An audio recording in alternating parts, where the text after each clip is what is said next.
Hey guys, and welcome to an old school Warhammer 2 showdown. I'm a Rubber Duck of War, but today we have the mighty and legendary Zypher taking on Chosen One. Should be a good fun game. Chosen One is certainly one of my favourite Skaven players. I believe him and Hadries have some really awesome Skaven builds in general, and Zypher has recently been quite a big DAWI main actually. He's kind of been devoting his love to them, and he loves dwarves with all his heart. He's been kind of popping up in many of the discords and kind of ranting about how dwarves are very good and how much he likes them. But he's going to be mixing up today and going with his less favourite Bretonia. Interesting to see how the DAWI main performs with Cavalry, something they're not used to doing, and is such a key component to Bretonian's forces.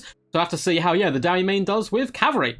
Speaking of Cavalry, we do have a load of mounted yeoman archers. Looks like 2 on the left-hand side, as well as 1 on the far side there. Unfortunately, not the Regiment of Renowned one, who are pretty cool, but still, hey, they get the job done. We're still up against Skaven, who have pretty poor armour as a rule of thumb. The main battle line is a mixture of peasant mobs as well as men-at-arms. It's not really a Bretonian build in my opinion if you don't have at least one peasant mob just getting down and dirty and are hacking their way through as many of the Vermintide as physically possible. In the back it is Cavalry. We have Knights Errant mixed in with I believe some more elite ones. It is some Question Knights in the central pocket there, as well as the Knights of the Lionhearted. Such a badass name. Always reminds me of the YouTuber Lionheart as well, who does a load of Total War content. So these guys look very cool. I love the design. It seems like a kind of gothic French look. Perhaps I'm wrong there though. My Gothic and medieval history isn't as good as my Vikings and so on. We do have some Blessed Field Trebuchets in the back. Really cool to see these bad boys in action. Magical attacks, a little bit more accurate. We'll have to see how they fare. Up front, he does have a double Paladin Fey Enchantress. Boo! Boo! We see this far too often. Double Paladin, of course, will protect Fey, and Fey is pretty powerful indeed. Coming with Earthblood as well as Dwellers Below. But I'm really sick of this combo. I wish, we got to see some King Leon Leoncoeur, or more importantly, Alberic perhaps come into the action. But it is the better play to do this, and it is a little bit more competitive. For the forces of Skaven and the mighty Chosen One, we do have a double Assassins leading the battle charge, a Gracier of Plague, interesting choice there, glad to see him in action, and then there's a load of cheap and cheerful troops, as expected, so a load of Skaven slaves, as well as some Rat Ogres. So Rat Ogres, of course, quite good at pinning the enemy in place, and I love this play. This is really fun and thematic. So we have Eshin Triads, who can do a decent job. We've also got the Regiment of Renown on the far side. One lone unit of Poisonwind Globadiers can be fantastic, as well as the Pitfires of Hell's Deep in the middle there, reminding me of the second Lord of the Rings movie. So without further ado, let's get this underway, and it is a Skaven Rush build, which I actually think is relatively smart. It looks like we have the Helion as well, Regiment of Renown Mutant Rat Ogre, incredible in this matchup, because he's quite good at one, dealing with the single entity Cavalry, the Paladins, and Fey and so forth. His magic attacks helps out against any cheeky Green Knight plays. But anyway, the Rat Ogres will be pushing forward. The Mounted Yeomen are going to be falling back and poking from afar and trying to get some nice work done. Field Trebuchets are launching shots as well. I believe it was Wicked D who actually kind of inspired a lot of people to take this Mutant Rat Ogre. I'm glad to see that meta is kind of still around. We're going to see him in action here. Field Trebuchets are focusing down at the Poisonwind Globadiers. Definitely not a bad idea whatsoever. Want to get rid of them as soon as possible. Looks like Question Knights will be charging in. It's going to be a risky play though, as it looks like some lightning is going to come down from the skies. Oh no, it was a summon of the Storm Vermin. An explosion, severing limbs and making horses trample upon rider. Lovely cast there. Looks like some Quest Knights have been stuck in. Rival High Talisman goes down as they continue their pursuit into the back line, and if the worst comes to worst, they can at least jump on the Blessed Field Trebuchet. Really lovely push through the middle, coming in by the Skaven homie, and the Pitfire is doing a decent job. We also have Stormwomen just gutting Questing Knights where they stand. Big Fat Juicy Dwellers Below is going to come down. This will rip and tear into those Stormwomen. Not a bad cast whatsoever. Also going to hurt the Rat Ogres. Of course, this is just a summon, and it is also going to get rid of some Quest Knights, it seems. So hey, damage is damage at the end of the day, and those Rat Ogres look a little worse for wear. Poisonwind Globadiers are being focused down. A lovely play here by the Mounted Yeoman Archers, but more importantly at the Blessed Field Trebuchets. And it looks like elsewhere on the battlefield, the Knights are really using their mobility to kind of bounce around, ignore the Triads where possible, and get to grips with the Skaven main force. We have Mounted Yeoman Archers as well, kiting and peeling away from these Rat Ogres, focus firing them down. Beautiful targeting. Only 30 armor on these bad boys. They need to go there. Some of the mass which can stop the cycle charge from Bretonia.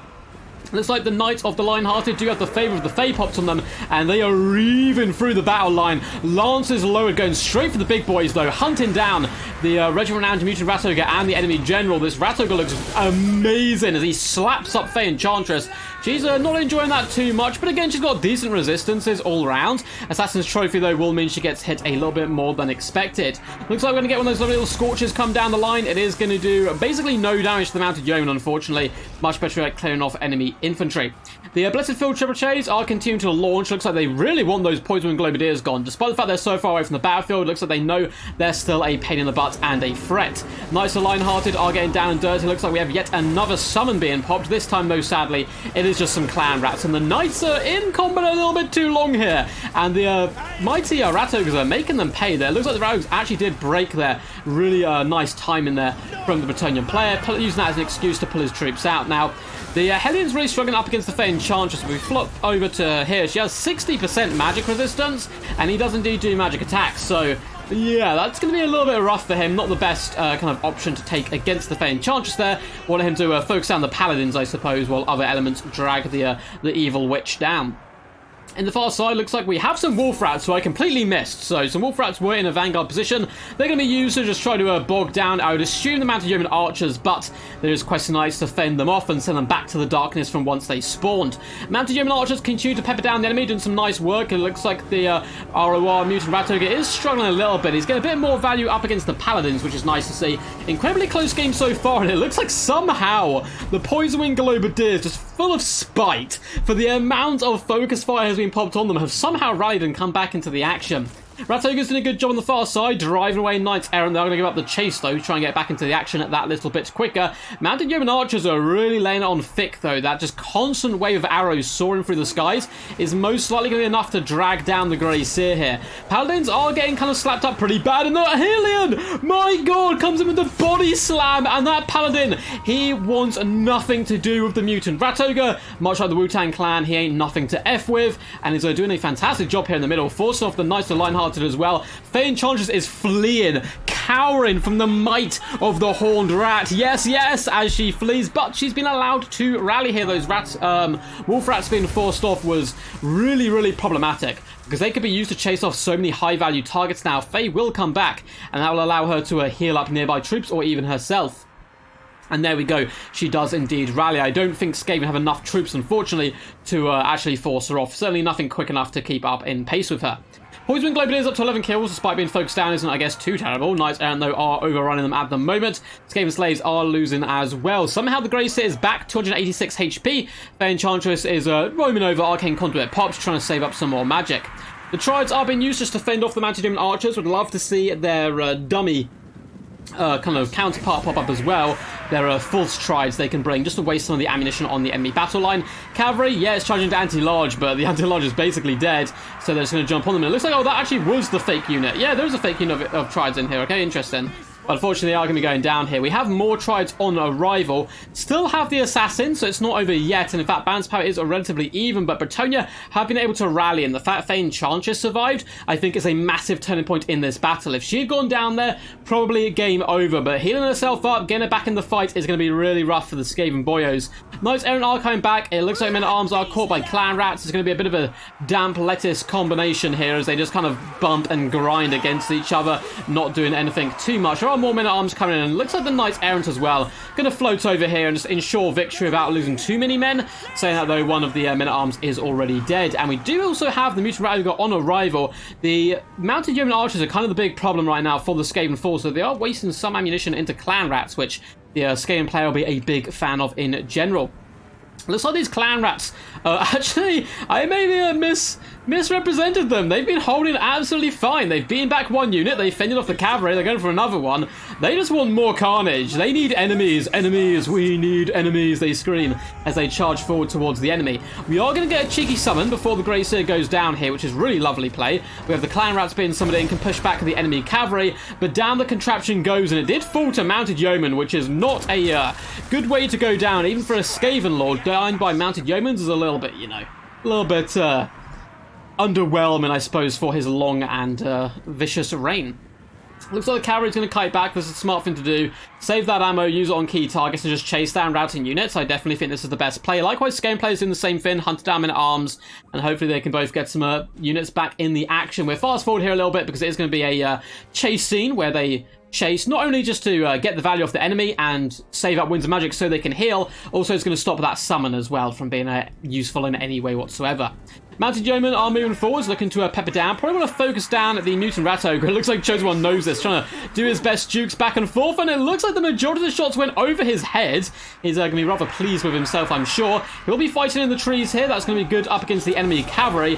Faye does take a bit of a slap in there, but nothing too crazy. Both assassins are going to move over, and this is a really crucial fight. Luckily, though, for the Fae, Mounted Yeomen are able to push back the assassins and allow Faye to deal with the mutant one-on-one. We do get a big, fat, juicy rival high talisman go down, which is going to be pretty naughty, as well as an assassin's trophy. Assassins, though, simply break before the might of the Fae Enchantress, and it is a Pyrrhic victory to the mighty DAWI main Zypher. Very impressive how he used Cavalry, considering he's not going to be used to using them too much. Really good work there. Also very proud of my boy. He was telling me before to fit into ODM, he was kind of claiming to be a Dark Elf main, because a lot of those guys do like their Elf guy, kind of factions and so on. I'm glad he's finally admitted to his love of dwarfs, and he's coming out and showing that despite he normally likes the slow factions, he can still mix up with the best of them with some good micro on his cavalry all round. Well played, Chosen One as well. Always great to have him on the channel. He's been an OG for a very long time, played in multiple tournaments, and often done very well. I don't like seeing Fae Enchantress just because I've seen her like a billion times, so it's a bit boring.